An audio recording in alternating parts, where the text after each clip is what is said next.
When I returned, I went right back to school, and I was studying accounting and finance right here in Manhattan, Baruch College.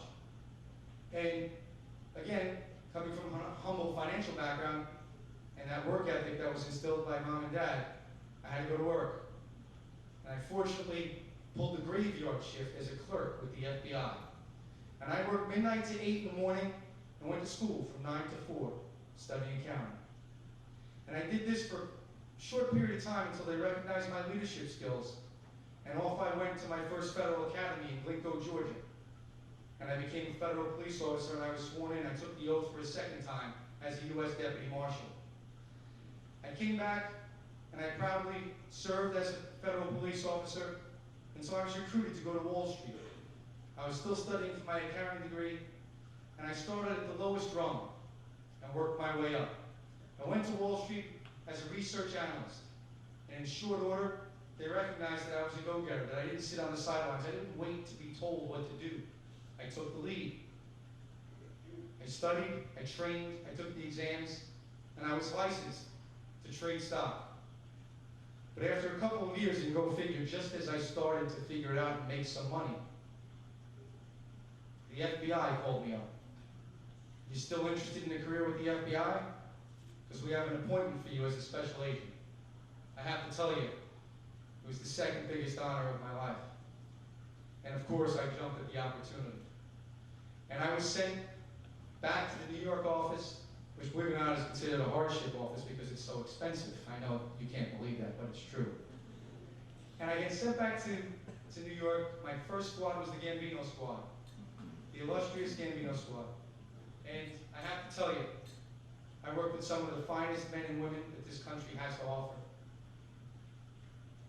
Before long, I found my niche. I went 5.5 years deep undercover, fighting corruption. Corruption from Wall Street to bad guys, dirty cops, dirty politicians. And that's the reason why I want to go to Congress. For the same exact reason that I enlisted in the Marine Corps, for the same exact reason that I accepted an appointment as a special agent of the FBI. I love this country. I'm willing to give my life for it. I've studied hard in accounting and finance. I earned my law degree at night while I was a special agent. But most of all, I am a fighter. And I know a lot of people talk about fighting for your rights and fighting for you in Congress.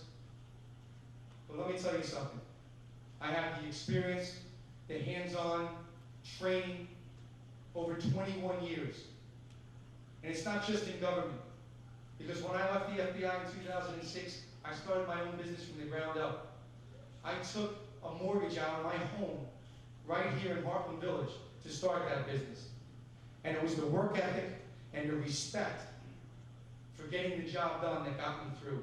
And I tell you tonight, with your help, I know that I can go to Congress and I can stop the out-of-control spending. I can stop and lower the taxes. I can strengthen our national defense. And I can bring sanity back to Washington along with some integrity. Thank you very much. It's an honor to be here.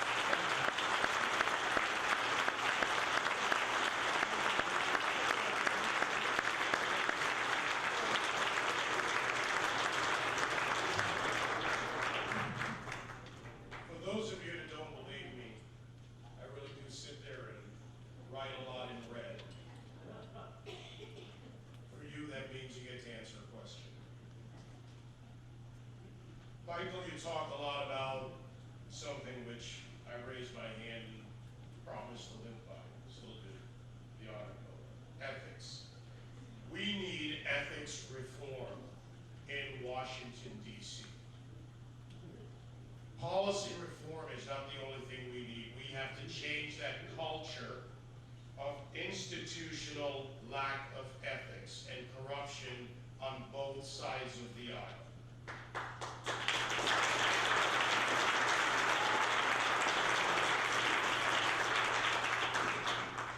If you're elected to go serve this district, District 13, what will you do down in Washington, D.C., and how do you think, and it's a tough question to answer in a short time, give it your best shot, but what can be done to begin to change that institution lack of ethics on both sides of the aisle? Thank you, that's an excellent question. It's a difficult question, but it's an excellent question. First and foremost, how do we attack any problem? With leadership. The same way I learned in the United States Marine Corps. It starts with leadership. We set an example. We don't just say the words. If I'm anything, I'm a man that's always walked the walk. The man that has stood up and taken the action. And I think we actually do have a lot of good people in Washington. It's easy to stand up here and bash them. It's easy to look at the negative side.